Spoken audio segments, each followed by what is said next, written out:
last time Chip Chasing Fam was hanging out with us, we were all very drunk at the end of a night of talking about our FFPC challenge teams. We all discovered here that none of us are drinking tonight. This is a very sober edition of Ship Chasing Ben Gretsch. Pat Crane, how we doing? Doing good. Yeah, still getting over the hangover from Friday, so figured take a day off tonight. Yeah, now that you mention it, I think I am too. The thing is that people might not have realized, maybe we said it on there, but we had to go make our teams after that stream. So we were up that night until what? Was it 3 a.m.? 3 a.m. Eastern. Yeah. I mean, for you guys, it was midnight for me, and I was having a hard time staying awake. I have this big desk here, and I don't have like a fridge in here or anything. I just end up leaving my empties, and then I always deal with them in the morning. I had 10 empty beers, and we were taking shots on the stream. It was a long night. That's my like coronavirus version of walk of shame, is coming back down the night after and having to clean up like all the bottles and sticky margarita glass on my desk. And I'm like, this is so sad. Oh, look at this. Who do we have in the chat? We got Newey Sports Fan. What's up, man? What's up, Harbs? What's up, Ryan?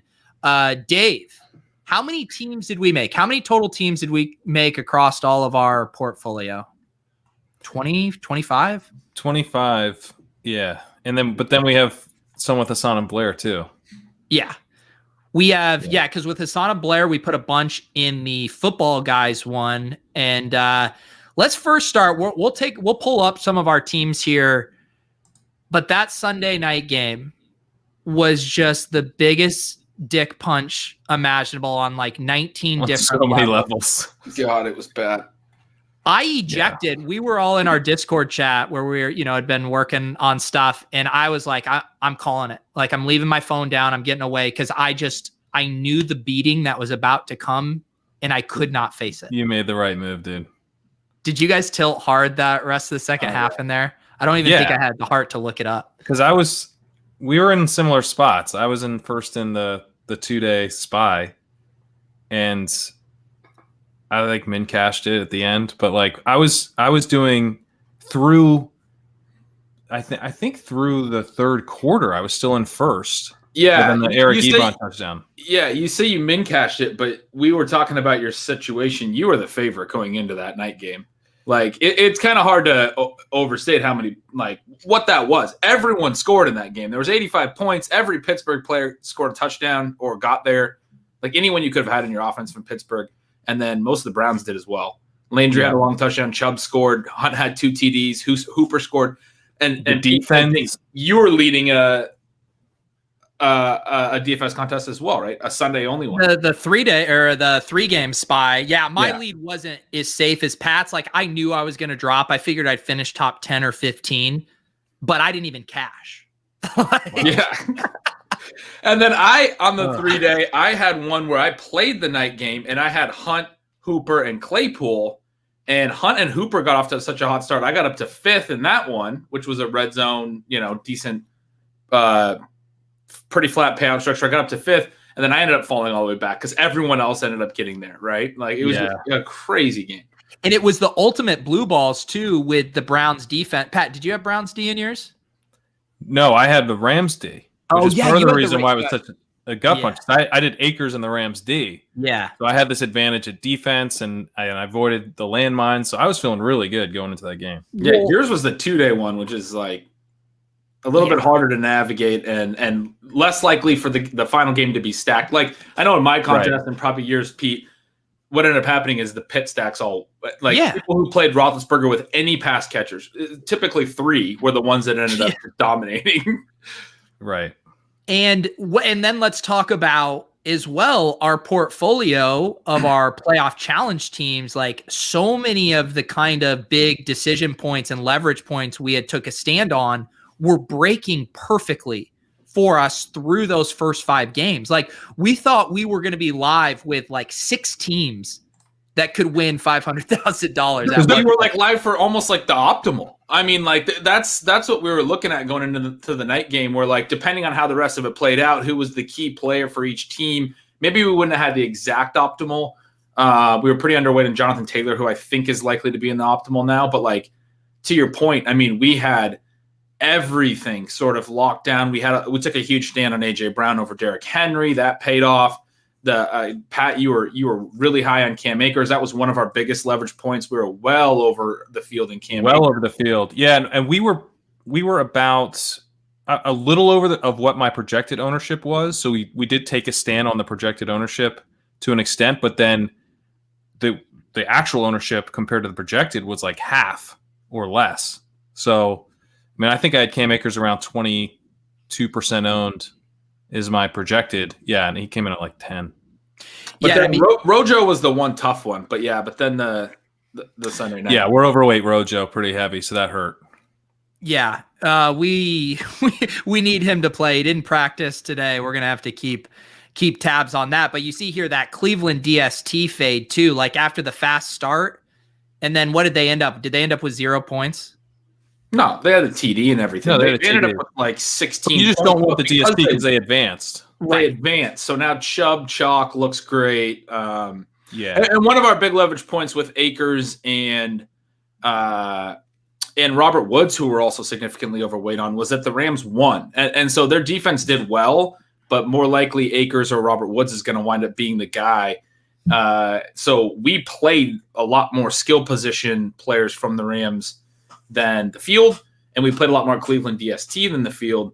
And so we were gaining a lot of leverage on the people who played the Rams DST. But then the night game on Sunday night was sort of the flip. We felt great about the Cleveland DST scoring early, but then they advanced and everyone on Cleveland got there, and now it's kind of tough to feel good about the Cleveland DST. Yeah, it's kind of interesting because also with the Rams, Matt Gay is one of the few kickers that really crushed. And so even if you have the Rams DST and Akers and Woods are quiet, you have to worry about Matt Gay. So the Rams DST, even though they had an awesome game, is I think pretty unlikely to be in the optimal. And this tab here is who we were under relative to the field. And I mean, outside of DK Metcalf, I mean, our big positions are pretty nice there. Yeah. Yeah, we were lucky on some teams that did have Akers. We had Metcalf. So like we had some correlation with the way we built. So I think we have more Metcalf on our good teams than in our overall portfolio.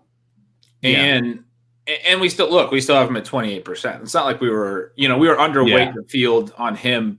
Chubb's the one that we only have him in 4% of our lineups, and he could very well now be he's a very high owned player who could very well now be in the optimal with them winning. So that's a brutal Landry though. What's our percentage on Landry, Pete? Landry we have at 32%. Yeah. So we need him to have a highest job. That's a good spot to be in, at least, given the matchup. We have direct leverage in some of the lineups. Pat, do you want to? Oh, I was just going to say, do you guys want to pull up that internal spreadsheet we have with teams, or should we pull up some of the teams on the FFPC? What's the best way to do this? Showing some of our best teams that we're going to be sweating. Pull up the internal spreadsheet. I think it's just easier because I color coded some. The color coding is like I kind of stopped. Like the Steelers game kind of crushed me. I don't think I finished that one. But I color coded some stuff blue to mean like you probably wanted this guys like bright red to be like these might kill lineups. Oh, the one that we need to apologize for is Juju. I just need to take forgiveness to Hassan and Leone. Yeah, Hassan and Leone deserve our apologies for Juju Smith-Schuster. I remember Friday night when we were drinking, Hassan was telling Leone to keep going in the chat. He was totally on Leone's side. It turns out he did have a ceiling. Yeah, there's a ceiling there. Oh, here's Hassan. Here's pull up. Hassan says pull up the teams on the FFPC. Maybe we should Hassan's clearly on a heater here, so maybe he's right. Yeah. All right, which team should I pull up? Pull up the FFPC 4. I'll look at the spreadsheet on ours. Yeah, you can share the screen with it here. Hassan, what is the one that we have with them? Is that the 4? This one? The one we have with them is the quad 6. That 6. team is in really good shape. Yeah, so if we go to quad 6, this team is actually pretty good. so this Oh no, sorry, Not in the main FPG one. Yeah. Yeah. In the See, main. we have too many teams. Okay. Josh Allen, Nick Chubb, Kamara, Devonta Adams, Metcalf, Juju, Godwin, AJ Brown, Andrews, Kelsey, Gay, Indiana. So outside of the not having Akers on this, it's pretty much what you want. Yeah. And Blair sent this over. It's literally the Rotoviz optimal. Oh, that's funny. The only thing I tweaked before putting it in was I swapped off the LA defense and off of Rodrigo Blankenship. So You just pivot, you just swap them. I just did a direct pivot off of those two because this was pop. I mean, it's literally the Rotoviz optimal. So the duplication right there is like a concern. And then I knew that the Rodrigo and Rams would be chalk, like the mega chalk. And so I just swapped off those. So it's not duped. It's not duped. Did you see how many times the optimal was duped?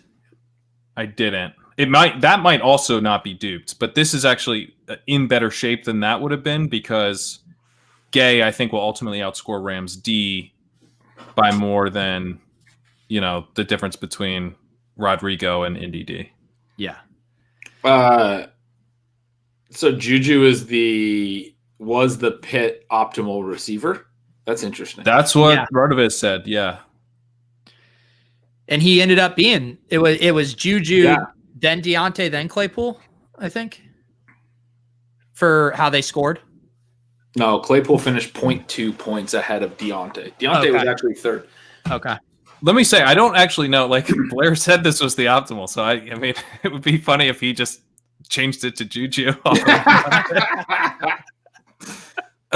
So I actually don't know. So what are some of the more kind of like macro, like any mistakes you think we made structurally, outside of just pure like results based? Oh, I wish we had, more Juju, that kind of stuff. Like, do you feel good about our process for building these this year? I felt really good about our process. One of the things we did after we had a lot of them or all of them is we went through and kind of checked. We made some notes initially, like guys, based on Pat's projected ownership, who we wanted to be overweight or underweighted on and how we wanted to play certain teams, where we wanted to build leverage. And so we went back and checked all those things. One thing I wish we would have done is done another check that was more context dependent, like, and this is results based, but specifically like what happened with Cleveland and Pittsburgh, we didn't have enough teams that played both sides of that game from a skill position standpoint. So construction wise, I think that was a little bit of an error. It doesn't mean that we knew it was going to shoot out or anything. That is very results based. But when you have a large enough portfolio, you should have some exposure to that outcome, probably more than we did, or at least check it. Similar to how we had the Akers Metcalf pairing, we should have had some more of like Landry, Pitt wide receiver, that kind of stuff. Yeah. I agree with that. I think I'm still thinking through this. I'm curious for your guys' thoughts, but one of the things that we identified was that because we were only going to play Michael Thomas and Alvin Kamara, that potentially opened up the possibility for us to free roll a bear, right? Because it's like you kind of get the Bears, but then if they win, that's kind of nice for you, especially on teams that maybe have Thomas and you're hoping he just outscores them for the one game. But because you're not really ever fading the Saints and the whole field won't either, it's like kind of this free like potential leverage, which I think was interesting. But then maybe we went a little overweight on that compared to doing stuff like Ben was talking about, like double stacking the Cleveland Pittsburgh team. Because at the same time, the Bears were like the least appealing team probably of any team, even more than Washington, to roster a skill player on. So that's something but I can't tell how much that's just results based. Yeah, that was a thing we discussed, and we felt comfortable, I guess, going with the Chicago skill players, right? Because they projected pretty well. I mean, yeah. It's hard to tell if that's results basis. I'm agreeing with you. I wish we did what you said as well. Well, and the thing I think we realized in doing this is how on the surface it seems like this simplistic contest, but when you think about all of those different levels that we were balancing from, number one, getting in a good amount of projected points, then factoring in ownership, then factoring in playoff scenarios, then factoring in like those specific scenarios that you were talking about, Ben, with which games and interact with each other, those almost mini correlations with the greater, it's like, holy shit, this is a very complicated contest that actually is maybe being sold short for how complicated it is. And we were fucking hammered. All of us. Yeah. And I think one more thing is that it reminded me of just like how you really don't want to go really off the board with your selections. That like going to Juju instead of Deontay provided a ton of leverage, and Claypool as well. And Juju ends up being a total smash. You don't need to like AJ Brown to Derrick Henry. Like you're getting AJ Brown. You don't really have to consider Corey Davis. And Corey Davis is like normally from a DFS perspective a strong play. Like he's not like. Is that a shot at Blair? Didn't Blair have some Corey Davis in there? It's not a shot at Blair. It's just I think as you make these lineups, you're looking for spots to pivot. And it's like, well, what if we sprinkle in like this low-owned guy here? And it's like you actually, I think at that point want to start thinking more through scenarios of how these games could play out in unexpected ways, and maybe playing a game like a shootout that isn't expected to shoot out. It is a better method than picking a guy like, Nyheim Hines, who's someone we ended up getting a little bit of exposure to. And, right. It's and that's not a shot at Dink, but that's just what I'm kind of thinking. Juju was sort of like that play, like a Nyheim Hines or Gronk. I was going to say, I thought we did a good job. Leone might push back on that. I don't think he was. I think there was real debate about like who, like Juju's not a backup. Like he plays every snap. So, sure. Yeah. But he's a similar play maybe to Corey Davis. So maybe this is just all results based too. But I guess I do think there's something like you want to stay very much in the pocket on the quality of selection that you're making. So I was going to go a different way though, and I was going to say I thought we did a good job of playing a ton of leverage, and some of that is results based because it worked out. If Derrick Henry smashed, we would have been sunk to a degree. We still played a good amount of Derrick Henry, but we basically played Henry and Brown even, and there was a huge gap in ownership. So we're significantly overweight on Brown, significantly underweight on Henry. Similar play with Thomas and Kamara for us. Kamara's ownership was much higher, and we were relatively even on those two. Actually, we went higher on Thomas. Yeah, but this is actually what I mean. Like, Michael Thomas gets you massive leverage. Yes. He's a star.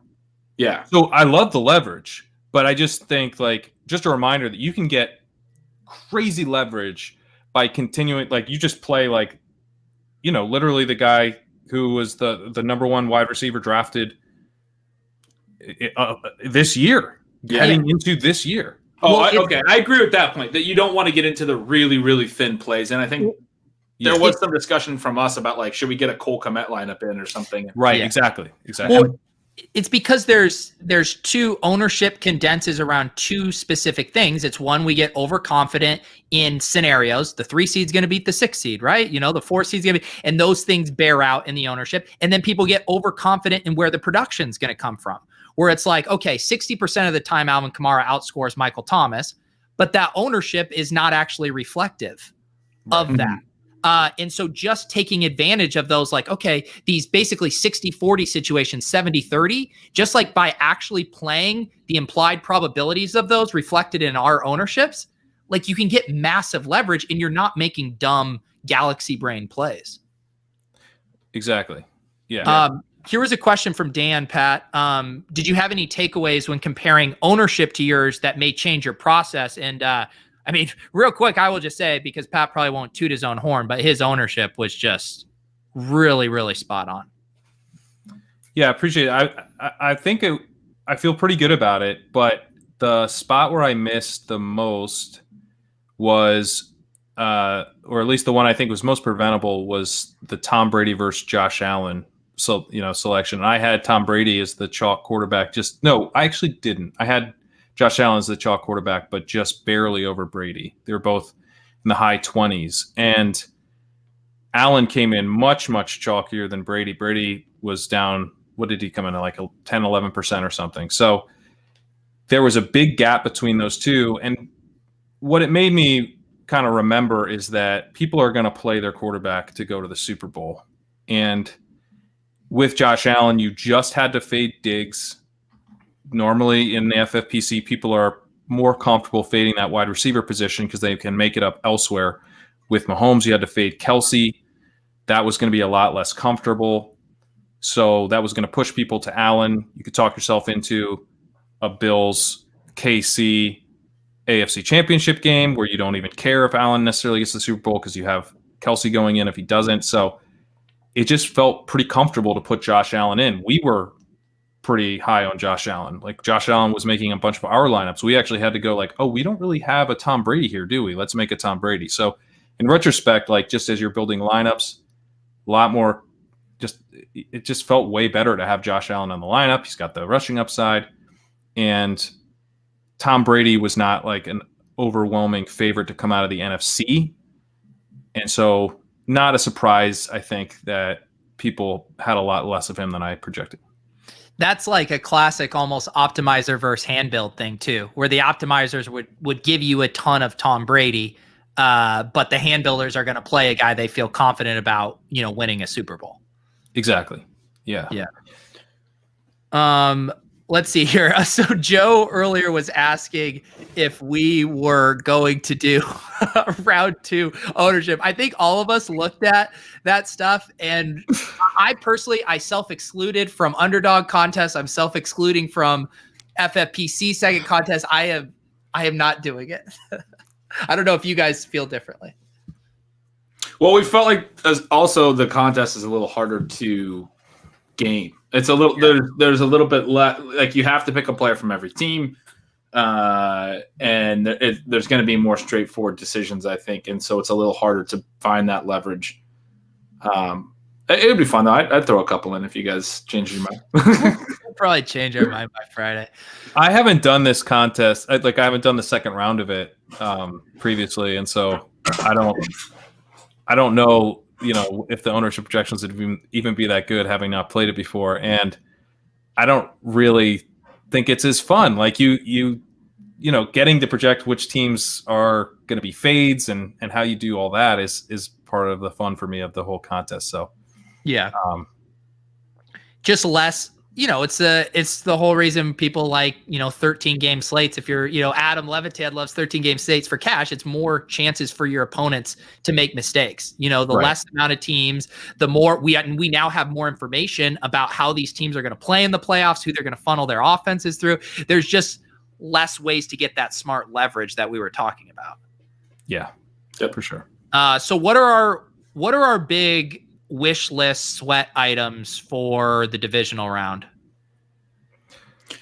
Chubb to suck. I think we have to hope that Cleveland's DST can be optimal. There wasn't a lot of great DST plays, and we played a lot of Cleveland.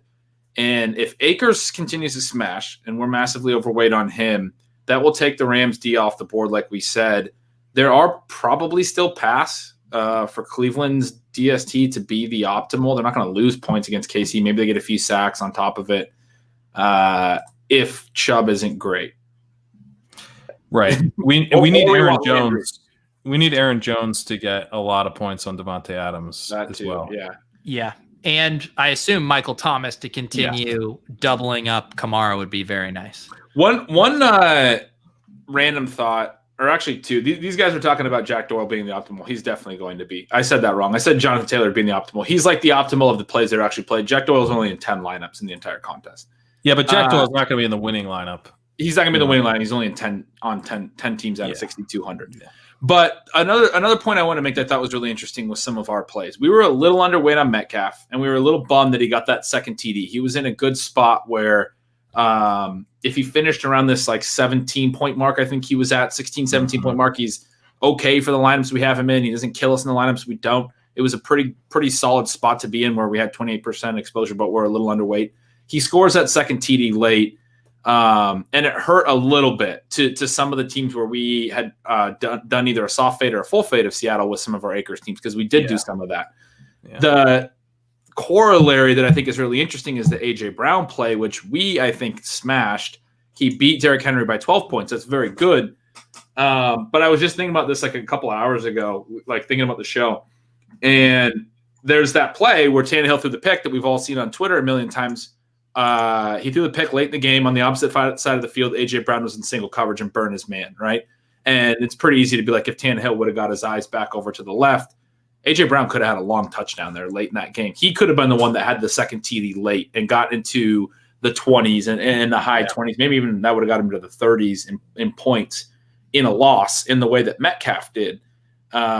So I was just thinking about that, where like some of these things are like, it's not necessarily like a process thing or whatever. Like we would have been fine with Metcalf at 16, 17 points. We would have been absolutely swimming if A.J. Brown would have had a second long touchdown late in that game, and then say the Ravens, drive down and kick a game-winning field goal. I thought those were two very similar outcomes. That one went our way, one didn't. Well, the other thing too, as much as we were discouraged, I mean, you can still tab through a lot of the lineups at the top of the leaderboard and see kind of scenario inconsistencies and stuff where teams don't have a shot to win first place that are in the top 50. I guess we would call them dead lineups, more. One of them's ours. Yeah. We have a dead lineup up there. I mean, it has consistency within it, but it's not going to win. No. Yeah, and that's the thing too. So yeah, we'll see which of these teams charge. I mean, we'll see a ton of movement, on the leaderboard over the next few weeks. The thing with the quad team you pulled up is it needs to pass. It's so similar. It's a pretty chalky lineup. It's so similar to some of the other lineups ahead of it that we have to get Andrews to outscore Dobbins by like 2 points, and then we also need the Bills to win because we have Josh Allen. So we get one shot at Andrews outscoring Dobbins. If that doesn't happen, we're locked out. So that, like, when you have a chalky lineup like this, that's part of the problem, is that you are, it's like a 1v1. Yeah. So although that scenario you described seems both plausible and like game script favorable to that scenario. Right, because we have Josh Allen. So we want, the Bills to win. They're throwing. So that's true. Go to the ffpc 4, because I think Leone had identified that as probably our best shot. I think our team 9 has a decent chance. Yeah, team 9's farther back, but is interesting. Team 4 is the one where we have to get Cleveland's DST to be strong enough, and it's missing some other pieces here as well. It has the Akers Metcalf and DK as well, and instead of Juju, unfortunately. If Leone was just kind of a better debater, we probably would have Juju here.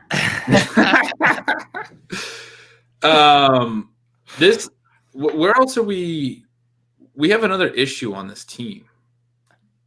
Maybe we don't. So Akers, we need to be really huge in a way that has to be in the winning lineup. He's only in 10% of lineups, 10.5% or something. So it's only like 700 lineups or something like that he's in. And then you have the A.J. Brown leverage you already got on so many Derrick Henry lineups. DK Metcalf was the optimal from Seattle. And there's still room for Aaron Jones and Michael Thomas specifically, if they can be pretty big over Devontae Adams and Alvin Kamara, to create a lot more leverage on chalky lineups as well. So that's, I think, the path for this one. Yeah, I mean, the only miss here, right, is Cleveland and not having a skill position player from Cleveland, right? Yeah. Yeah. And what's the other one you said that's in good shape? 9? 9's a fun one, yeah. 9's a fun one, and then also 5 is, I have a soft spot for 5. Yeah, 9. This one's fun, getting Landry and Evans in here, because those two are so low owned, and if they have big games, I mean, that's going to really make us unique. This is one where we missed multiple teams that advanced, I think, right? Not that advanced, sorry, but we made pretty significant mistakes with Pittsburgh. This is one of the ones where we didn't play both sides of the Cleveland Pitt game, and with Seattle, we don't have DK. But Myers, we did Allen Robinson. Yeah. At Robinson scoring would have been really nice for this lineup. Myers was a pretty good kicker, though. Pittsburgh's D 0 points. So we gave up like 20-plus points on anyone who played a Pittsburgh skill player right there. That's a tough spot. But Akers, again, 10% owned, can create that leverage. This one has Kamara and Adams, but it has Landry and Evans. and Lamar is 16%. So if Baltimore makes a run, and I was saying to you guys, I was telling a little story. If particularly, I think if the Rams and Bucks can both upset, then we have to get Evans and Akers as the best player from both of those, but we have one of them in the Super Bowl, and you're creating a ton of leverage with both of those teams on the NFC side. Because we're chalky with Kamara and Adams, this team actually needs Akers and the Rams to upset Green Bay. Yes. That's the only way this team wins, I think. Evans is decent leverage for sure, but we need more leverage than that because there's a lot of teams up at the top that have Lamar. So we need some other paths to pick up points. Well, or a Browns upset. Oh yeah, you're right. This one has Landry. If Kelsey had a big game in that scenario, yeah, certainly. Yeah, that would be huge. And then what was the other one? You said 9? 5. This was 9. Oh, sorry, 5. 5 I have a soft spot for because I created a tab called Lineup Ideas, and this is the only thing in it. and I told this little story, a Super Bowl run for Mahomes, Akers beating the Seahawks, then running through the Packers, Ramsey limits Adams. I've got 1-2 game Green Bay. You loved the Akers Aaron Jones corollary because you had the Rams going to Green Bay against a soft run D and Ramsey matching up with Adams. So you liked Aaron Jones there. Yeah, it's like you get the DFS narrative. Like you can just look into the future. Like what's everyone going to be excited to play in DFS? It's like, well, let's just plan for that and see if it works out. So that was kind of fun. But yeah, this one's got some issues. It also has Pittsburgh D. Yeah, it does again though continue to highlight, the benefits of being contrarian and giving yourself multiple ways of winning here.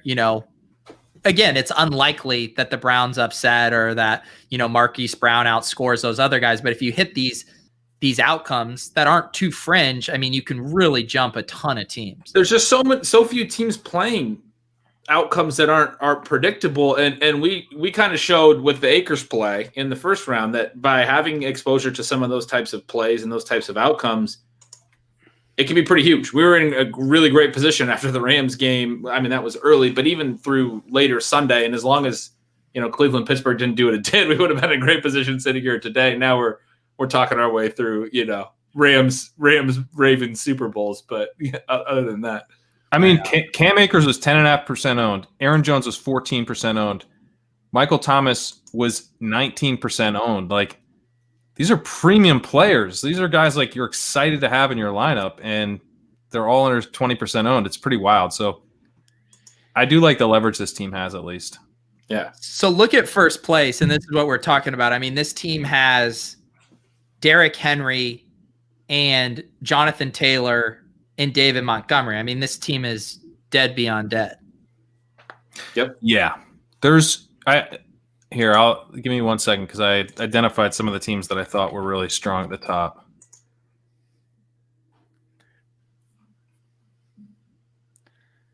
Here, this is the one Leone put in that is most likely dead because it has Derrick Henry. Rams D is going to wind up being a bad play. Yeah. And Suck Up, Bucks, it's not going to be a good play either. Suck Up scored a bunch of points for a kicker in the first round, but we need a 6 Suck Up field goal game there. Yeah. So go ahead. Sorry. No, go for it. Fantasy Honks at 6. Check out that team. This team has only lost. It has lost less than 4 guys from it. And its only real miss is not having Metcalf. Yep.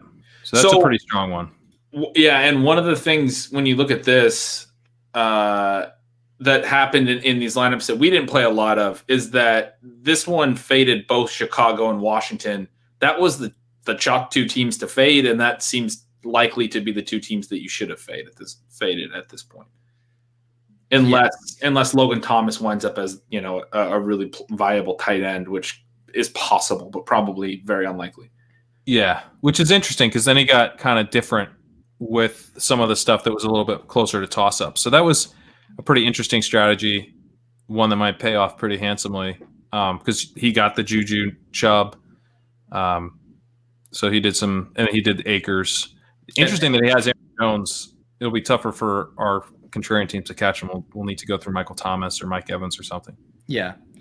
What other team up here look good to you, Pat? ZZZ, the one right behind it. Okay. So this one has the Adams. So he loses Taylor and doesn't have Metcalf. And also has Tampa Bay defense. Is this one that great? Yeah, Tampa's D is a tough one here. Yeah, that is tough, actually. I guess he's maybe take him off the list, Pat. Take him off the list. That's a viable team, given that it's so high and has Kamara and Adams, and but it's not. It's probably not going to win it. I wouldn't guess. And what about Greg's? Greg's at 10 was pretty strong. This is the one we need to make up on with Dobbins. We have no other path on this team with the quad team than Dobbins. Okay. Yeah, and I feel good about Andrews outscoring Dobbins this week. And then the last one is Paul 2. That's a pretty strong team. You're seeing a lot of Juju in these lineups. Pretty good play. There are no Akers here, but looking pretty good elsewhere. Rams D. Yeah, I really think you're going to want Akers or Robert Woods when that game's said and done, but we'll see. I mean, yeah, we'll see. Yeah, I mean, even these good teams, I feel like have similar issues that some of our other solid teams have. Like they're paths with explosion games with some of our unique guys for sure. I agree, and I think this year was kind of nice in that there was some chaos in round one, and we mixed out our exposures, and we tried to avoid the mega chalk. We correctly identified what that mega chalk was going to be, and so I feel pretty good about the fact that we did have some chaos. I think that chaos worked to our advantage, even though it has some holes in our teams. Yeah. You definitely need to look at the you don't have to, but it gives you a very good idea of kind of the things you need and the type of guys that are going to end up in the optimal. And there's certain one of these guys, whether it's Akers, whether it's Metcalf, whether it's Steelers wide receiver, like you're going to need a couple of those to win this thing. So if you have Mahomes in lineups with a couple of those guys, you're probably live. If you don't have those guys, you're probably dead. Yeah, to be clear, I was like looking at the teams here that don't have holes punched in them. Yeah. So these are the teams that like above. These are the top 15 teams that don't have big holes punched in their lineups. Yeah. So obviously the Mahomes teams. It is interesting. It's hard to look at the standings right now. I get his point, but at the same time, we had 6 teams finalized, which means every lineup had at least 4 players that are done. Right, assuming you faded 2 that also lost, 4 players in your lineup, whether it's your kicker and D, and then 2 skill position players or what, are now done. And so, at this point, you're right. The standings are showing everyone's played 1 game, and 2 of the teams haven't played any games. But there is a lot that we've learned about what's finalized and what's viable from those 6 teams. It's half the playoffs, 6 out of 14 teams. Yeah. Yeah, to be honest, all my lineups have Mahomes. Well, this is what you do, right? Is whatever. What was Mahomes' ownership percentage, Pat? 16 around. Yep. So however many teams that is, 16% of 6,000. Then you need to know how many of those Mahomes teams have the combos with Akers and Metcalf and these other guys that smash in round 1. That's what you're competing against. You're competing against that larger subset of Mahomes teams. So you can't just blindly clutch your Mahomes rosary beads and say, "Take me." No, you're competing against those other teams, and they have different combos around it. Yeah. So yeah. Okay. So we will see. People asking in here if someone asked, are we going to do gauntlet stuff? I can tell you, I know ETR has both. Leone put up updated projections for both round 2 of this FFPC contest and the gauntlet. If you guys are looking for content on that, like I said, I'm self-excluding. I'm reading and meditating and not drinking this week. Nice. I will say that I was like pretty much talked into firing a couple teams by this comment. That's all it took. He said, to be honest, it's going to be one massive dupe with only 8 teams, so much leverage to be gained. I'm in. I'm not going to do ownership projections, but I think you almost don't need to, right? If you can pretty much just feel it out. See, I don't know about you. I mean, Pat, like you with the content, me with the underdog ones, I have such an addictive personality. It's easier for me to do 0. Otherwise, it's going to be 50. Like, there's no way I'm just going to go do 5 drafts. Like the train leaves the station, and it's bad. It's true. It's very true. I'm that way too. Well, there's no way I would do 1 entry into the round 2, but I could probably keep it below 10 if I stay on myself. The other thing that I think is interesting, it's like, oh, do we want to hedge our other lineups? Well, to hedge them, we'd have to play chalk because we have outs on a lot of the leverage scenarios. So we would just be kind of doubling down on that stuff. Yeah, that's a good point. Although, if you can get, would Kelsey be any more chalky than he already was? I guess that's not even. I was gonna say if you can get like extra cheap Mahomes, but yeah. Oh, this is a good idea. My buddy Mike, let's go through some of the FFPC bad teams here. Should we see what's in last place here? If anyone sees one, please put it in the comments. Yeah, I was just gonna go. Oh, I can't even. I think the leaderboard stops, right? Will it even? You can go to 10 there. Well, you can go to our team in 5,820 seconds. This is just the top teams. I was looking at this a little bit ago. I see, because Pat, I go to 10 and it just takes me to the top 1,000. Oh. I mean, yeah, here's ours. One of ours in 5,800. Mahomes, Kamara, so dead with Henry. I didn't realize the FFPC was so socialist. Stop. All these teams have Ronald Jones probably. That's one that taking a 0 when you're this overweight is not ideal. No, it's not great. The thing is none of these teams are going to look like super laughable. Yeah. Generally, it's just going to be like 1 or 2 big zeros and then not having 1 or 2 of the monster performances, and boom, that's the makings of a shitty team. And it was a Mahomes team. Like, to the other point, like we have 0 points from our quarterback. Okay, we're really far behind. Well, one thing I wanted to ask you guys as we're looking at these Ronald Jones exposures, because it's like I actually feel pretty good about the way we did things, but it might just be results based. But like we have a lot of Cam Akers and Aaron Jones, and we have a fair amount of like Robert Woods, I think, and Aaron Jones. Yeah. Or Robert Woods and Devontae Adams. We kind of played for the round 2 scenarios that we were projecting, and we have a lot of Ronald Jones with Seahawks wins. And so in a way we got lucky, right? Where it's like because the Rams won, the lineups with Ronald Jones generally aren't even that good. But on the other hand, you could imagine a scenario where we had paired like Ronald Jones with Cam Akers for some reason, and now we're crying. So what do you think of the idea of like trying to just like mix up your exposures randomly versus like trying to like kind of pair up players to an extent based on the bracket that you're projecting? I like when you have multiple combinations. I don't like when they're paired up, basically. I mean, if you're projecting a bracket, I get your point, but it would suck to have all the Akers teams crushed by, all the Ronald Jones teams or what have you. Yeah. Yeah. Pat, well, that's something to keep in mind for, because we did actually set ourselves up for that worst case scenario. But in some ways it saved us, but yeah. As the foremost Rojo, historian, have you digged into what happened with this whole quadriceps, the poor reporting? Have we gotten an answer on why this wasn't reported? Well, as you guys know, Arians is a fucking liar. So like, what am I going to do? I'm just going to subject myself to like all the whatever bullshit Arians is going to say. Like, no, I don't have any more information. I want something from like the Pewter Report guys, whoever your Bucks podcast bros are. I mean, you don't got anything, just a little nugget, a scrap for us?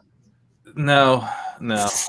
I listen to those guys after Rojo runs for 98 yards. Yeah, you think he's gonna go seek out the reasons that Rojo lost us all the time? He's sitting there icing his quad. I'm not gonna go listen to the Pewter Report after that. This question, any Goff teams live? I just looked it up. Goff's on 6 lineups in the entire 6,200 tournament. So like that's the kind of, or excuse me, 4. He's in 6 in the smaller one. That's the kind of play that you could have gotten an insane amount of leverage if you actually thought that the Rams could go all the way to the Super Bowl. What if you thought that Wolford was going to go to the hospital? Like, Goff was a terrible play. Like, all right. I forgot that Wolford started that game for a minute. Like, he's going to go out early in the first with a neck injury, and then Goff's going to smash. Gretchen's like kind of a sick leverage play. Yeah, 4 lineups. Wolford's probably in more. I wish I had some Goff, man, looking at these percentages. Oh, my God. Oh, jeez. Remember when we talked about thin plays, Ben? Yeah. It's been a long weekend. I drank away from my brain cells. Yeah, I hear you. It would be really nice to get Rojo back this week. Oh, yeah. That'd be pretty nice, guys. What are they saying about on the Pewter Report? What are the odds that he still is their optimal player? That's what I want to know. They're long. I wouldn't put it above 80%. Do you know what we need for him to become the optimal player? We need a little of this.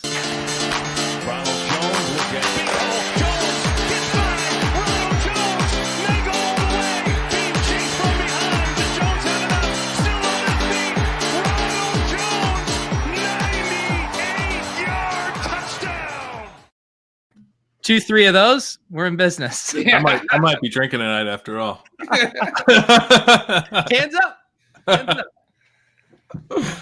But yeah, man, this was we dug even deeper this year on this contest. We drank even more than we ever have. Yeah. And research and drinks. Yeah, not sure you want those directly proportional to each other, but they were. Yeah. It was a blast. Doing all the shows last week, capitalizing it, punctuating it with Dink and those guys at the end was super fun. That was awesome. Yeah.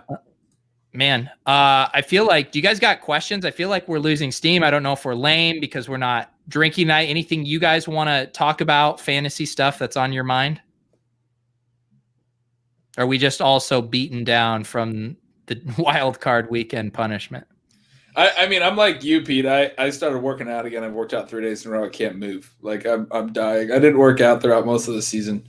Are you lifting or doing cardio or doing like the intermittent or not intermittent? Jesus, interval training, right? Yeah. High intensity interval training. Yeah. Yep. Anyways. And some meditating and stuff. So I'm a little mellowed out right now. Nice. Yeah. Nice. But let's see. Here we got Eric Belair wants to talk about how he came in second in the ship chasing best ball league after not being allowed to draft Ronald Jones. We famously had a Pete league and a Pat league. Thought it'd be a hilarious bit if no one drafted Ronald Jones in the Pete league, and Eric tilted it so hard. He tilted it. He would have won the league if he'd been allowed to draft Rojo. So I get it. He also, it was like a coordinated effort because, he was pushed up to the top of the draft queue. So we had to make sure no one timed out and got Rojo. It took a lot of effort, and Eric was not too happy with me. I did purposefully draft Leonard Fournette in that league. It was a great time. Yeah. All right, Sam's getting us back on track. Let's go to Gretch here. How This much is good. time do you take in playoff performances when it comes to next season player evals? This is a great question. So there's basically only 2 frequent things that I see, and they're both woefully wrong. One is massively overweighting it, like it was somehow way more important than the rest of the regular season, and the other is ignoring it that it didn't happen. And like those seem to be the 2 most common. Like, oh, that was just the playoffs, it doesn't matter. Or massively overweighting it, like a couple game run in the playoffs matters more than what happened in the season. I look at it like it's an extension of everything. It's just more information. It's extension of what we had in the season. It's all a small sample anyway. For these individual players and these given teams, we get a little bit of a larger sample, which is great. When it's young players, Cam Akers. He's solidifying his role more. That's great. We have a larger sample that he is probably going to go into 2021 as the lead back. I mean, that's what he's pretty clearly become, and it's becoming more and more clear even as he returns from, an injury late in the regular season. So to me, it's just, it's an extension of the sample. Look at it the same way you would any regular season game, basically. I mean, it's one where they're trying. I mean, it's more valuable than week 17, for example, where some teams aren't trying, but it's just an extension. It is, but when you're looking at stuff for next year, I think it's worthwhile to keep in mind that most people aren't looking at playoff stuff. Like, it's not factored into like a fair amount of the analysis. So emphasizing it a little bit in your own analysis just to kind of counteract that, I think is something that does make sense to do. Some of the things that jumped out to me from looking at the playoffs last year is that probably the biggest thing that I feel good about noticing is that Mecole Hardman kind of disappeared in the playoffs, and that made me a little bit more hesitant to go in on him and best ball and stuff, which, you see stuff like that where if a guy is not being emphasized, kind of the opposite of the point Ben made about Akers, then that's something that I think that matters. AJ Brown disappeared a little bit in the playoffs as well, but because of the way the Titans were running their game. Very different scenario. And no, yes. Mecole's a great point. They threw plenty and they weren't using him. AJ Brown, we talked about this on the shows last week. The Titans only threw 15 and 16 passes in 2 of their games, and I think he had 4 targets in those games combined. But they only threw 31 passes. They basically threw 1 game's worth across 2 games. And that's a low volume game, 31 passes. And if you look at like yards per route run if you just include the playoff games, which is if you're looking at yards per route run, just include the playoff games. There's no reason not to. And AJ Brown crushed in yards per route run if you include the playoff games as well, even though it wasn't quite as good as the regular season. So, and I don't know how exactly you would quantify this because, you hear the narrative of, oh, this offense isn't showing their full deck of cards here. They're not, showcasing their best players. They're saving guys, packages, plays for the playoffs. Like, you could theoretically make an argument that there's more signal to playoff usage and how guys are being deployed of being like, this is how we view fully maximizing our talent. So maybe you should be weighting it a little bit more. But the counter argument is next year, why would they do it any different? If it's the same coaching staff and they were successful, why would they then fully maximize the regular season? If that's really how they play things, they're probably going to play it similarly next year, where they're not necessarily changing the way they do things in the regular season. Yeah. You also have stuff like Damian Williams, where he just like smashes in the playoffs, and it's like, well, maybe those were just a couple really nice matchups, and they would have done the same thing in the regular season, but or just kind of like he's getting all the touchdowns over that stretch. I think Damian Williams would have had a pretty good year if he didn't opt out. Yeah, sure, but. But he also smashed in the 2018 playoffs. And 2019 wasn't. That was a big part of his narrative. 2019 offseason for sure. Yeah. Ben, talking about AJ Brown, maybe did you see this? The school teacher in Tennessee who painted this large scale painting of AJ Brown. I did not see that. How do I buy it? Your eyes are lit up. How sick is this? That's amazing. She had a video here of her working on it. Oh, that's amazing. Congratulations to you, Sarah Beth. And she AJ found it on Twitter. People were tagging and says, "Amazing talent. I'll sign it for you." So he's gonna sign it, and apparently it was a gift for somebody. That's incredible. I was just like, man, if I was able to buy that, I would send it to Ben. I would want it for myself, but I would send it to Ben. That would hang somewhere back here. Yeah, Pete, are you being coy right now? You said it was a gift for somebody. Yeah, I'll be watching my mailman every day for the next 6 months. Yeah. No. So if any of you guys want to get into acrylic paints, oil painting, and draw us Laviska Shenault and AJ Brown, we will hang it on our walls behind us for these shows. Oh, for sure. Which, speaking of which, too, I told Josh I went to my P.O. box to try to get my Laviska shirt, and it wasn't there yet. I'm so jealous. I can't stop thinking about your Laviska shirt. Oh my God, it's such an awesome shirt. Thank you to Josh. If I don't get my hands on it soon. Yeah. So we have 4 games this weekend. Next weekend we got the 2 games, week off, Super Bowl. Are you guys? It sounds like the combine might be a little bit up in the air. Did you guys hear that? I didn't hear that. Yeah, I guess the league is still deciding if they're wanting to do it, I assume, because of Corona stuff and all of that. So that'd be interesting. I guess we would have all pro day times instead of a standard days combine time. Oh boy. Yeah. All that stuff only matters for draft position anyway, though. Yeah. Are you guys are you getting excited to get into the weeds on draft prospects? I already saw the chatter cropping up with the Devonta Smith takes. Do you guys have any early, what is it, Jamar Chase versus Devonta Smith? Is that who people are going to be battling over? I don't know that they'll be battling over that. It's if they are, then that's awesome because it's Jamar Chase like all the way. That's why I saw Jack Miller had a tweet about that as well. What's the deal with, so is Devonta Smith, he's just like a 4-year guy, older, not as athletic, but just an absolute baller who's crushed as a senior? Yes. He's a little bit smaller, but he's productive enough that we should take notice of him even though he was a senior. But Jamar Chase was basically like last year an extremely exciting prospect. Obviously didn't play football this year, but we did get new information on Justin Jefferson, who's a star. And Jamar Chase was the top wide receiver in that offense with Justin Jefferson playing alongside him. So I want Jamar Chase. He like has everything I want. Ben, are you getting excited about draft prospect season? A little bit. I haven't dug into it really at all. So, I didn't even know Devonta Smith was a senior. To be honest with you, I am so heavily into the NFL. I certainly obviously know the players and have watched some of the college games, but so heavily into the NFL that I haven't really started my my college research yet. Yeah, I'm going to be lower than market on Devonta Smith. Actually, I just realized he had 27% career market share yards as a 4-year player, and he's like 175 pounds. So maybe just watch the games for once. Yeah, cool. Did you watch the national championship? I'm not going to be grinding his tape, unfortunately. Are you going to do a chasing signals on Friday? Probably not.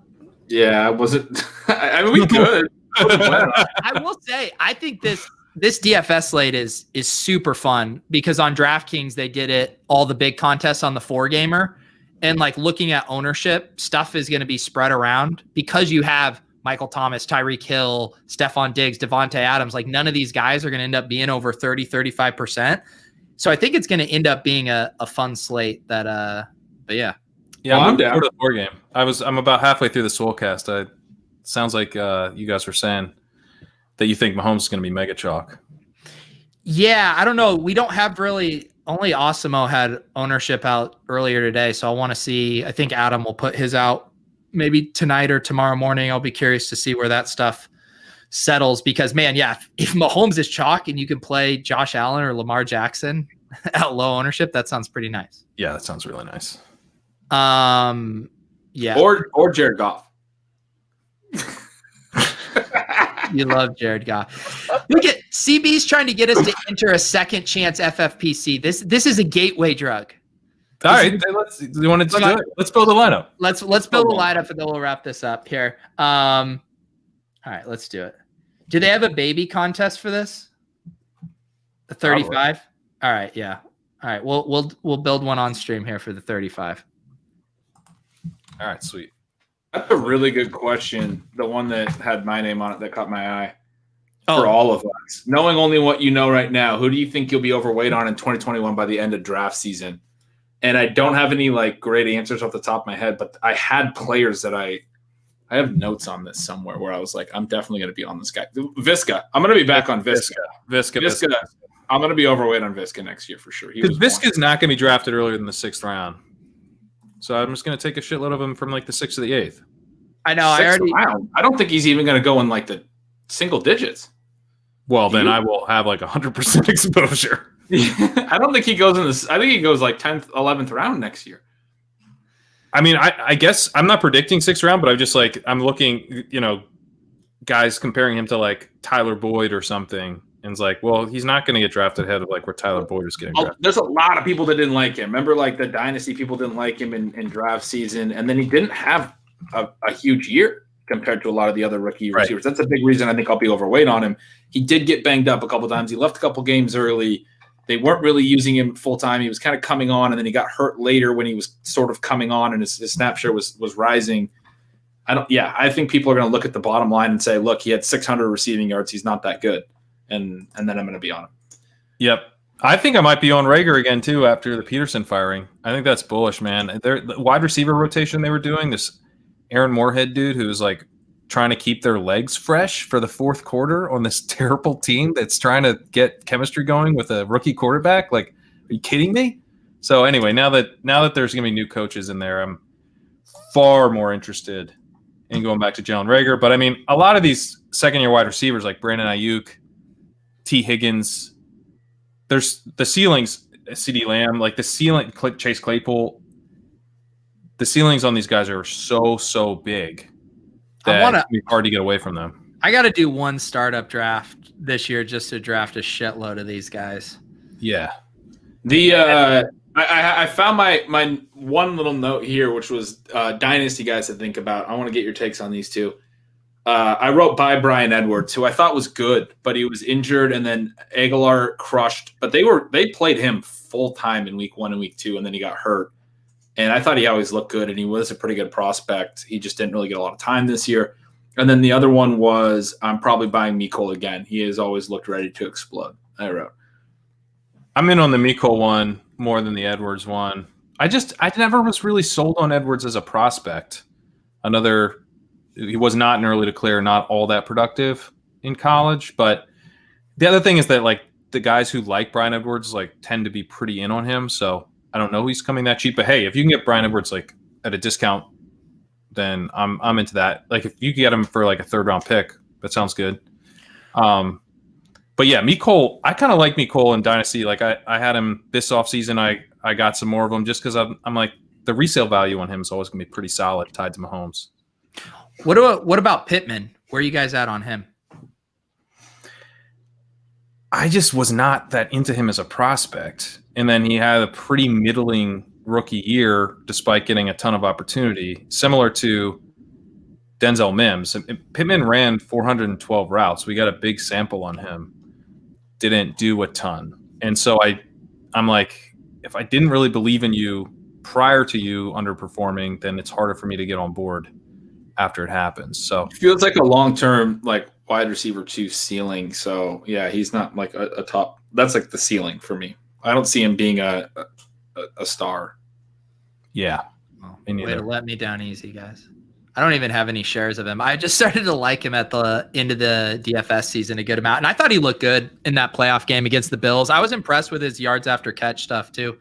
Looking like a goddamn gazelle out there. All right, let's build a playoff challenge lineup here. I realize that we have axed the kicker, and the kicker chasing will not be airing tonight at 3 a.m. in solidarity with the FFPC removing them from the player pool. Let's not do snake draft. Let's try to build a cohesive lineup that tells a goddamn great story. Gabriel Davis is a good one we didn't mention. Yeah. Gabriel Davis is nice. Okay. So let's build up some ownership on the fly here. Where are our leverage points? Do the Aaron Jones and Michael Thomas leverage points continue, or is there some balancing out here? It's a good question. I mean, now we get to see, it's the obvious leverage, but I think people probably still go with heavy Devontae because you get Chubb, you get Akers. Yeah. There's running backs. I was going to say the Thomas one is more likely to level out in the sense that we saw him healthy. There's nothing really that changed with the Packers. Mm-hmm. Yeah, and I wonder if Lamar's ownership comes in pretty low because of the same factor that we talked about. Guys want to get their quarterback to the Super Bowl, still have Mahomes, still have Allen. People are going to think Allen wins that game. So going Lamar strikes me as pretty contrarian. Especially because we can still get Kelsey and Diggs and still be live, even if those guys make a playoff run. Do you guys want to do a Lamar, Kelsey, Diggs? Or, I mean, we could do Tyreek too, but. Yeah, where do you think Singletary comes in with Moss out? I bet pretty low. I bet people are still going to go Diggs there. I still want to go Diggs, but my immediate thought when you said that was that Lamar still comes in somewhat high, but you're way better at the ownership stuff than I. But then as I look at the QBs, it's like, well, there's probably just leverage on picking your NFC QB, not Jared Goff, but Tom Brady or Aaron. I mean, maybe not Aaron Rodgers even, but if one of these guys has a monster Super Bowl, it's 2 times. You can still have Mahomes giving way to Kelsey or Allen giving way to Diggs, right? It's just as possible as Rodgers beating Devontae Adams. Like, maybe not just as possible. I mean, I agree with your point in that the NFC QBs are going to be way underowned relative to the AFC ones. But it's just harder for those guys, I feel like, I don't know, to put together like the ceiling performances you need, but maybe I'm being stubborn on that. Well, because you have to have Brady outperform whatever quarterback does make it to the Super Bowl. And unless it's Lamar, I do think that those guys will be higher owned than whatever guys. For this narrative, I think you would Lamar to lose. Yeah, but Allen and Mahomes they have much higher ceilings than Brady. Maybe in one game Brady could match, but it's a question of them outscoring the NFC QB by as much as their star player outscores that position, right? Kelsey could outscore the rest of the tight ends by enough that Mahomes is no longer the best quarterback, even if Mahomes is way better than Brady. Yeah. Right. So I think that makes it more likely to be Brady than Rodgers, and certainly not Brees. The Rodgers one I was thinking similar to Allen and Diggs, but it's not, because Allen is, to your point, has a way higher ceiling than Rodgers. I wasn't really thinking through that well. Like, Diggs could outscore Allen by enough if it was a really heavy pass game as frequently as Adams and Rodgers, but that's not really true. It's more likely that Diggs is the stud receiver for Green Bay than Adams is for Green Bay than Diggs is for Buffalo. All right, so what are we doing? I think Lamar's fine if you guys think he's low owned. I guess probably the only other option I would throw out is Brady then, after talking through that. Brady's a pretty badass play. I think it is a badass play. I kind of prefer Lamar, but I wonder. So if you go Brady, it frees you up to go Andrews at tight end and go Tyreek Hill.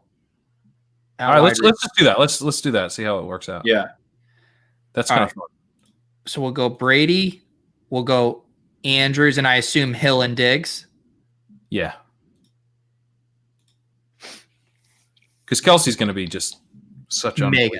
Yeah. I assume this gives us just already, with kind of the Brady Andrews pivot, gives us a pretty unique lineup, except for people like Eric Belair asking if he can dupe this. No, you're not going to dupe this. So then the question is, where do we play running backs? Because we have Brady winning, and we have a bunch of pass catchers from the other side getting there. So our running backs. What about Jones and Akers? Yeah. You love that many. I love it. Can't get enough. I don't want to play Chubb. I want to play a Landry or whoever, I love this narrative of Lamar hating the snow. If that keeps his ownership down, it really would be. I wrote about that this morning. There's an ESPN article. Lamar Jackson is wary of his first snow game. I'm going to play a ton of Lamar this week. Okay, if that's why Lamar's ownership is going to be low, then we better get back over to Lamar. I love it. All right, so we have two. Oh, go ahead. Scanning Twitter, I was seeing like a lot of like Brady on this heater, Brady's stats over the recent 8 or whatever. So I am starting to feel like people could come on to Brady. We should just probably fire 2 of these, one with Lamar, one Brady. This is how it starts. Next thing you know, we're up till 3 a.m. on Friday night. All right, so what are we doing with the Michael Thomas Kamara situation here? Who do you think, like, what would you put the odds at of Kamara outscoring Thomas, excuse me? I would say, honestly, I feel like it's, I don't know, 55-45 Kamara. I think it might be a little higher. I was just looking at the targets. I hadn't looked at it too much, but I thought it was interesting that Thomas only had 7. He's usually such a high target guy, but Brees threw 39 times. Both Jared Cook and Deontay Harris also had 7. And then a lot of other guys, 6 other guys had multiple targets. He wasn't like a massive alpha in that game. So I'm just, a lot of people haven't put up projections yet, but I'm just going through a couple that had. So like Osimo has, because Murray's hurt. Latavius is like, might not play. Right. Yeah. So Kamara's at 21.83 points and he has MT down at 18.7. And now Cardi has his up and he's always way more bullish on Michael Thomas than the market. So I'm curious what he has. He has Michael Thomas at 23.34 and Kamara at 20.38. So they're basically flipped on that. Let's play Thomas. The market's going to smash Kamara. You think so? Yeah. If the Latavius, I think everyone's going to think because of the ownership. I think these guys are going to come in close in ownership. I don't think so. I think people just jam whichever guy they think is better. All right. I'm going to trust you for sure on the ownership stuff. Without the Latavius one, Ben, get inside the mind of a boomer, Ben. I know, I'm not. But Pat's making me. Okay, so now we need a Brown. Yeah. And now's where it's like, okay, Landry, Higgins. Do we go to Higgins? Do we go to Austin Hooper and play a second tight end? Like, you're assuming the Browns are probably going to lose. And so it's just a one game, who scores the most points on their offense scenario. They just had a game where Chubb, Hunt, Landry, and Hooper all scored touchdowns and all did well. It feels a little gross, but I kind of feel like Higgins is probably a really good play. Wow. Let's go Higgins. Wow. Because this is what I was going to say. I was like, Chubb is probably the chalk. Landry is the pivot. And then I was going to say that like Hooper and Hunt were the galaxy brain. And I hadn't even thought of Rashard Higgins. I mean, if they get crushed, it doesn't take a lot to be their highest scoring player. No, I know. Right? Yeah. And he had 7 targets. He played a lot. I mean, he's out there. Wait, so we got Brian Hooper in the chat? That's show to fall asleep to. Thanks, Brian. The only reason Brian's falling asleep is because he had 3.5 White Claws and now he's sleepy. Oh, man. Well, he says take Cooper. I guess I'm saying, it goes back to our conversation before. Do we need that much leverage to go to Higgins with this build already? I think maybe we do want it because you're not fading teams, you know? You don't have. I don't hate the idea of putting Hooper at tight end though, and then going to Marquise because people are still going to play a lot of Andrews or Kelsey. That might be a one way to get leverage in this second round playoff format is again fading both the main tight end. I kind of like that combo more. Hooper, Marquise. What do the projections say on the Higgins Hooper? I mean, I guess they won't be tight end premium. I'd hate to put Brian asleep.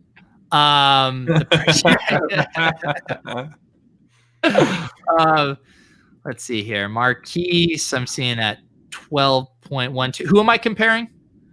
Hooper and Higgins, and then Marquise and Andrews. Okay, I can't do all this math right now. And then it's tight end premium. Get out of here. Just do it. Just do it. Because the tight end premium should work itself out. No. No. You won't even look them up? I looked them up. I'll tell you the numbers if you want. Tell me the numbers. Hooper 10.44. You want me to tell you how many catches he hasn't projected for? No, I don't. Okay. It should work itself out. How are you doing tight end premium if you don't know how many catches? One's a tight end and one's a wide receiver. So they're going to be – I just want to get a sense for it. What is Higgins at? Okay. Higgins is at 11.83. Uh-huh. So Hooper probably higher when you bring in premium. And then Mark Andrews, 13.15. And Marquise Brown, 12.12. Okay, so the Andrews one is clearly the stronger move. See how easy that was, Pete? I didn't have to do any math. Seemed like a lot of math. There it is. We just burned another $35 in my FFPC account. But I will tell my accountant it was a content write-off. Look, if Higgins, you're probably right that Higgins is not necessarily in that lineup, but if he scores a touchdown, their only touchdown maybe.